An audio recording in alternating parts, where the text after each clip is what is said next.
the story of a Nigerian American woman navigating through this thing called life.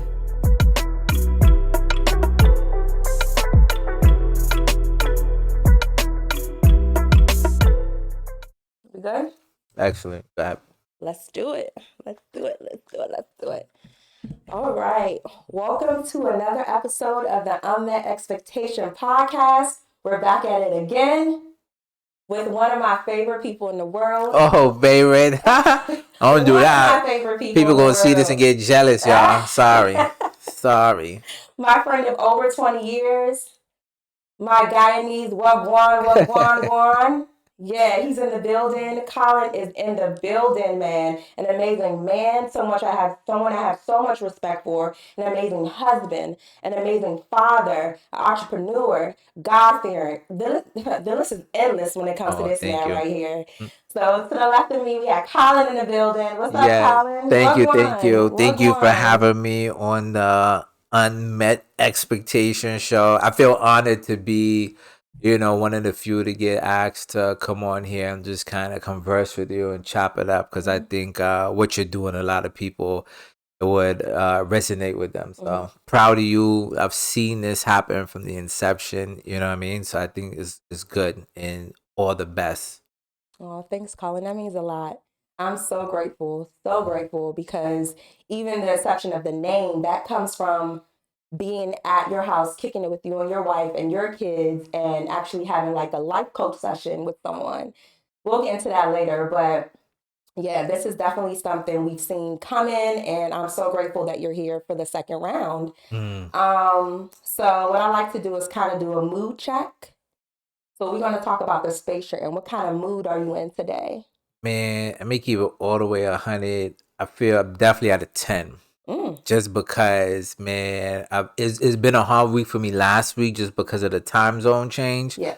I've been hitting the gym every day, and last week by 5:30 I'm in the gym. I could not get out of bed because we lost that hour of sleep. Yeah. You know what I mean? But I was able to get, and I hit all my marks this morning.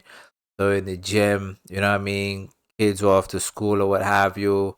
Job going good. Business actually coming about better. My wife's business is doing good. You know what I mean? I can't ask for anything more. I got life from above ground. So for me, anything every day above ground is a bonus, particularly for me. So I gotta be out of 10. You know what I mean? God is good. So you're in a grateful space. All day. I love that for you. Gratefulness. We thank God that you're in this space. We thank God for our lives. So let's take it to unmet expectations. The unmet expectation. Colin, I've known you for so long. Your story is golly. Wow. It's golly. Like, oh my gosh. From the beginning of our friendship to our days at the Settings nightclub, bouncing around the place. You already know. We've been through it. We have stories for days. And Colin is the poster child for evolution. Shoot. I mean, his story, his evolution, the man he is today. If you hear his story. Let's talk about some of those unmet expectations. They could be societal, they could be cultural expectations that you never met, or anything along those lines that fit with unmet expectations. Talk to me. Man, I'll tell you the first one. But before you get, I want to go into a quick story from my club days. As you said it, I just came. I got a real good buddy of mine named Akil. We always used to run to the club together. This is the night we came from the Crossroads. It was me, you, Gabby. You remember what story, right? And let me tell you, and this is how God, God always has his protection on us, even when we ain't in the best of places and do what we do it. We coming from the club probably 2-3 o'clock in the morning. We turn in the corner and you send there in the back seat. She said, Colin, this curb is sharp. Right there, used to have that stick shift BMW. I just felt like I was speed racer every time I went in that thing. She said, Colin, that curb is sharp. After the fourth time she said this thing, the car spins out. Mind you, and there's 2 guardrails there. So the car did a whole full 360 into something. We come to the guardrail, like my mirror sitting on top of the guardrail without a scratch. No um, scratch. he's in there and Gabby stuck to one side of the car because we spun out so fast. And I kept my mouth shut the whole ride because I didn't want to listen. You know what I Current. mean? And Current. that's just my hard headedness. That But curve, that we I knew it. praise I saw it God coming way back. But see, that's how God good it. That's how good God is. He's always got us. always, always. Colin. Yeah, I know, Oh right? God. And that's one story of hundreds. That's just But we thank what, God that we're here. Because we right? are here And and awesome he living to is, talk about it. I right? remember that story so vividly. That drum is crazy, but the unmet expectation That's definitely, good. especially for my, let's just say, it started to become mine, but more so my parents. You know, when you're coming from an immigrant family, the one of the biggest things they always talk about: go to school, get your education, go to school, get your education, and I think probably that's one of my unmet expectation is just going finishing school, right? Yeah, I went to school, did about 2.5 years, went and got a job working at the bank. It felt like I didn't need school, and didn't go back. You know, and it's crazy now because, like, you know, I have my kids now, and they ask me, even up The to this cutest morning, kids ever. I was just wondering, like, Dad, why we gotta go to school? And I was like, you know, so you could get smart, so you could learn, so you could go to work, and you could buy Transformers, you could buy all your Legos you want, or what have you. Right. So it's a different spin, but it's the same question, or why is it important to go to school? And, you know, and still people say, oh, it's that piece of paper, nobody could take it away from you, XYZ. But, you know, I'm a businessman. I have, you know, I have two A businesses. successful Thank businessman. you. And I have a 9 to 5 too. So it's like, you know, we're coming in a day and age now where people getting rich off of TikTok and influencers, all type of thing. That don't move me, but still, I think it's still about that grit and that hard work, right? If I don't understand anything from my culture, from the unmet expectations that some of our parents put on us, one thing is the hard work, right? They always show that hard work, how we gotta work 2 and 3 times harder, not only because we're of color, but then now we coming from a third world country, and then now it's worse for us now because we a male. You know what I mean? With the twins' mom, they always told me, said, "Look, you got 2 strikes already. You black and you a male, so you can't afford to mess up." You know what I mean? And which I did horribly, and we'll get into that later. We'll get into And that's it. God's grace. God is But you good. know, that was one of the biggest things. Is, you know, mind you, it's not a regret. It's just a perfect unmet expectation where, you know, I have all ability to do it. You know, I just didn't go forward and do it. So that was what I have to say is school. And, you know, they always say, oh, it's never too late. You go back to school. But man, life be lifing. You know what I mean? So there's always going to be things that get put in front of you that pushes that further away from the expectation that you thought you had in the beginning. Yeah. But like that's so relatable because in a Nigerian culture, school is everything. We don't play about Right? education. If you're not a doctor, you're not a lawyer, you're not an Engineer. engineer, you are nothing. Right? You haven't hey, you are nothing. So but it's so crazy because you might not be that doctor, you might not be that lawyer or that engineer, but you are still thriving True, and true, true. surviving and reaching levels that surpass the doctor or the True, lawyer, true, right? true. And what's more important to that is just genuine happiness and peace. How was that pressure for you though? How was that pressure Ooh. for you growing up that you had to become one of the three? I know. Shout out to your sister because Come she, on, you know, doctor. she made it to that doctor She level. How did. was the pressure on you and your other siblings? The pressure was getting worse. The pressure was getting worse.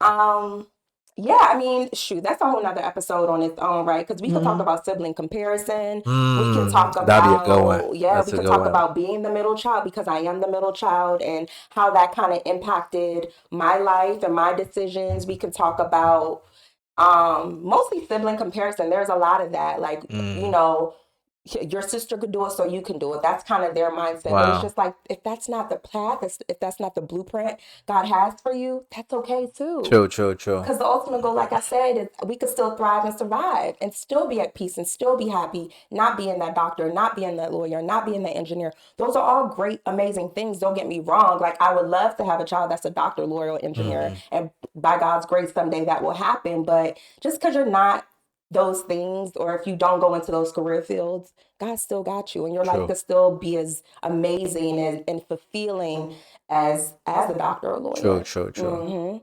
Yeah, so we talked about it earlier, Colin. Like, before you came on, Colin, I knew what I wanted to name this episode. I knew what I was going to name Oh, what's it. the name of the The episode? name of this episode is going to be called The Belly of the Beast.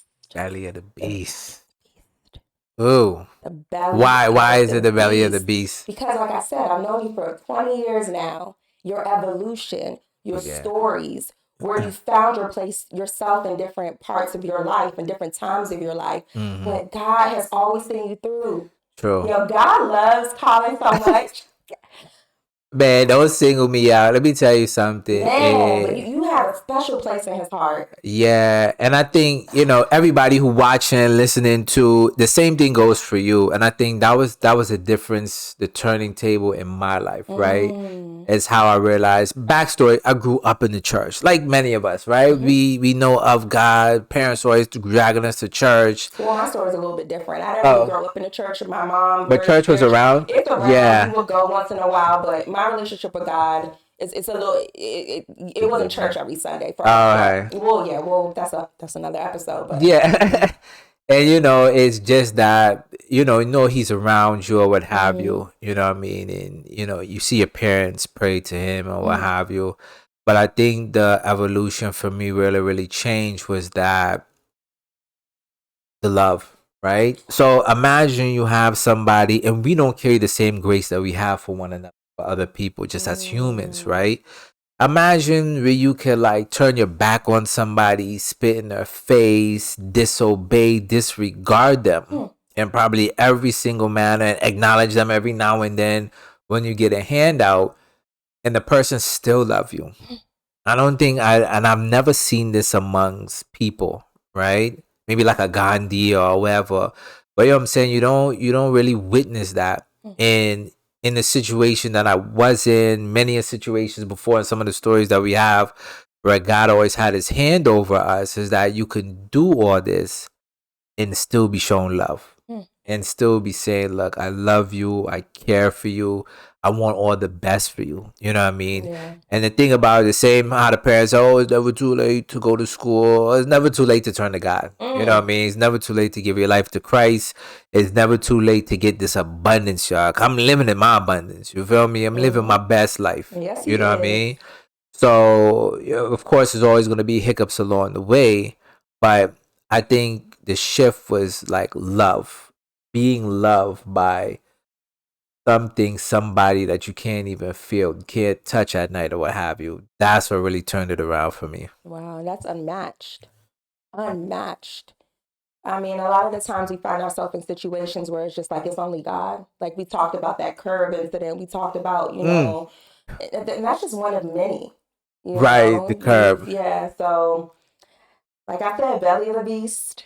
I don't know if we want to go too deep into it. Just let me know when you want ready to go. Let me know when you want me to give it to your audience. Green light. You cue Let's it. do it. Let's do it. And the thing, like, I know you sitting there for 20 years, and she see me, the best at the worst. And I really thank God for her, for having good friends in your life, right? I can count my best friends on my one hand, even up to being close to being married to my wife. My wife would debate this. I think even up to my marriage, my wife wasn't my best friend. And I told you, it's levels to this thing, especially for calling yourself a best friend. You know what I mean? And I got very few people who qualify for it. Sunday definitely being one of them. And, it took it back to, when we used to run the streets, man. We used to go into the club. We used to buy bottles of Moet. Run into the class. I used to be renting cars every other week, doing foolishness. You know what I mean? And it came to a point where 2008, I got shot 8 times. I got shot in my face, got shot. The bullet came through the left side of my face into the outer and exited the right side, broke my whole jaw. The bullet that hit my face here broke my eye socket. Got shot in the back of the head, shot twice in the abdomen, got shot multiple times in the arm where it broke my radius bone in my arm. Then after being shot, ended up going to jail. Spent a week in the hospital. After I got shot, drove to the hospital. I remember that. So I remember Gabby and I. Shout out to Gabby, owner of Casa Coffee. She'll be on too. Casa Coffee. So I remember that story so vividly. We were like on a hunt to find you. I remember like Gabby and I kind of riding through. We were calling hospitals, and finally we were like Howard University Hospital. They were like, you were there, but you were secluded in this like separate ward of the hospital because you were going to jail as soon as you got better. Yeah, they have, right? man. What? They had a plan. The enemy got a plan for your behind too. You feel me? Mm-hmm. Yeah, so they already were applying for the charges against me after that. So, you know, I got shot, you know, dealing drugs. When a good friend of mine had lost his life there. And so they were trying to charge me with first degree murder, drug charge, gun charge, all these other type of things. And it's crazy. Like, yo, I'm the victim here. How am I getting charged with all of this? You know, so I'm sitting in the hospital, spent like a week in the hospital. Couldn't walk anything because I just been in the bed, you know, recovering over these gunshots. And after that, I get questioned at the police precinct. After I spent 3 days in a coma, after doing surgery after surgery.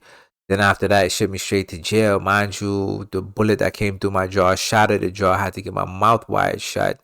And I had this big transformer thing in my arm, and that was about it. I remember it was silver and like that joint was clunky. It stuck. It went into my bone and protruded out to hold the two pieces of bone together because I had to grow all new bone in my arm.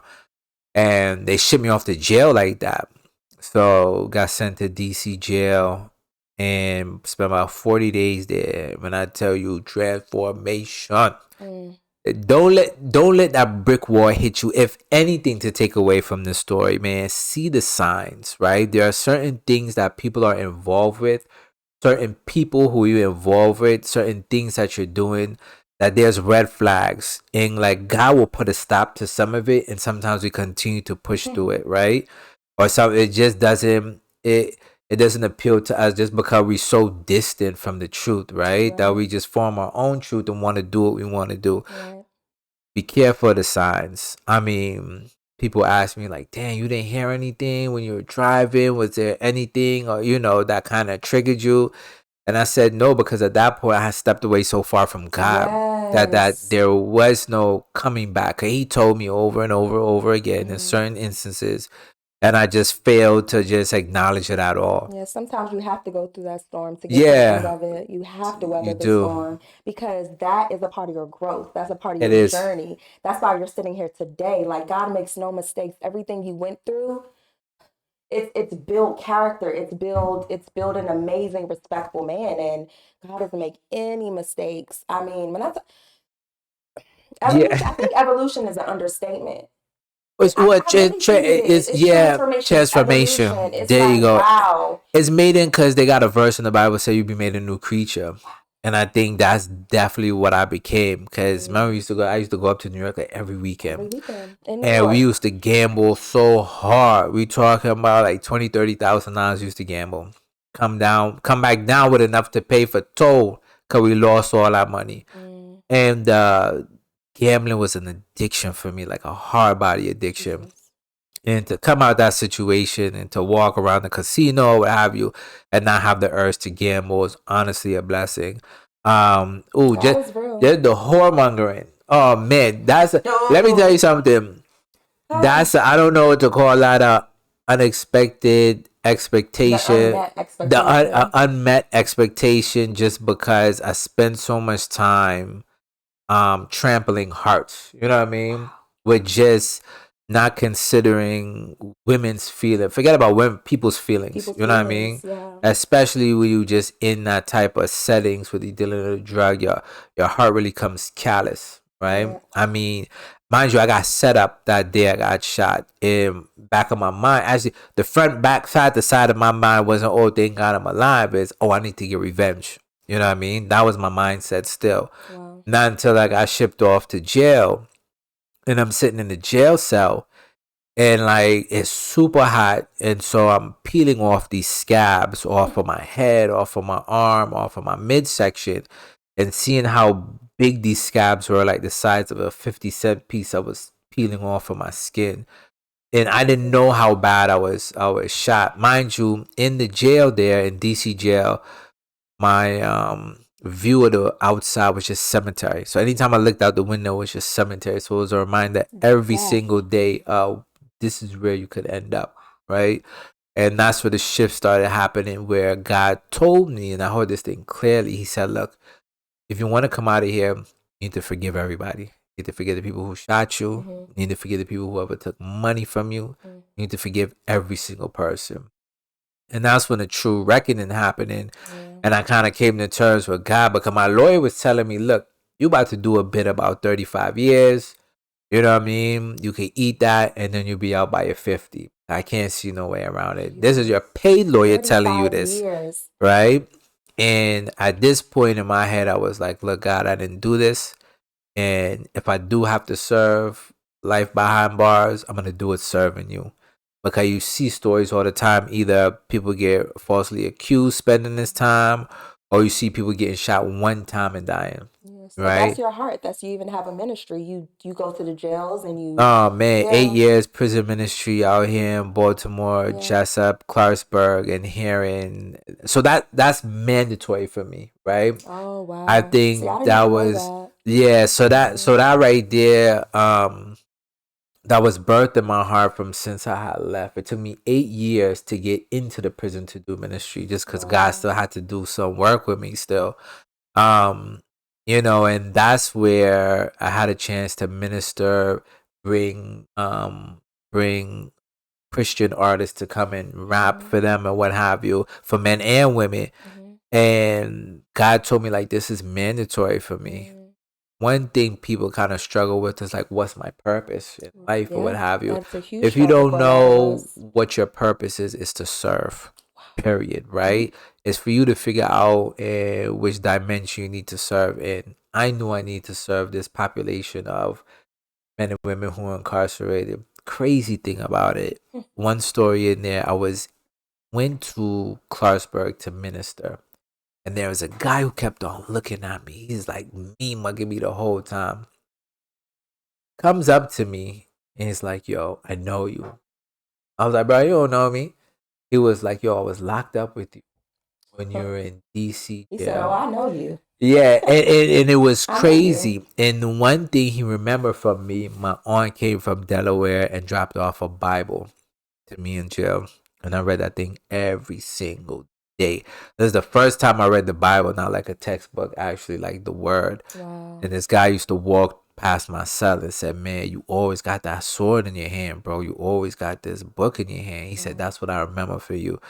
I was like, excuse me. I was like, man, number one, I can't believe this coming in full circle. But then number two, you still locked up, bro. Like, I got shot how many years ago, and you're still in this space. And it just goes to show how, like, it's hard for people to just break out the unmet expectation. Because I'm sure he had some in his life. Check. That's good. Okay. Oh, okay. Check. Hello? 1 2 1 2. Yep, we are good to go. So, reconvene. All right. Okay. Yeah. Ready? Yeah, let's do it. Yeah. So you know what I mean. So it's just more so on just make it. When I saw that dude locked up there, I'm sure he had some unmet expectation. That's why he ended up in that place, right? Because I think when you don't meet your expectation, you end up doing things that you had no business doing, or you come off the path that you're supposed to be on. You know what I mean? So I think it's Or we could look at it this way, or we flourish, right? Because just because you don't meet expectations, that doesn't mean true, you won't true. flourish in life. Because expectations can come from culture, they can come from society, they can come from your parent, they can come from anywhere. So if we want to talk about me, for instance, as a woman, by now I should have kids and I should be married, but that's not the case for me, right? Right, Those are right, some right, expectations, but just because I haven't met those expectations as of today, that doesn't mean that it's not going to happen for me, and that right. doesn't make Or me, that's a negative thing yeah, too. or True, that it's a true, negative thing, or that I'm less of a woman, because it will happen by God's grace in the near true, future. true. So yeah, unmet expectations. It sounds negative. It sounds like it's a negative. There's a negative connotation to it. However, that doesn't have to be the case. Doesn't have to be the case at Yeah, all. true that. Cause yeah, cause all my unmet expectation, it didn't stop me from flourishing, like you said, and doing Exactly. the things I want to You are do. thriving and So surviving. yeah, so and I think that's the thing that God put that ministry on my heart to do, and been doing that. And I think as of recently, it had stopped because of COVID, but then we came back full circle.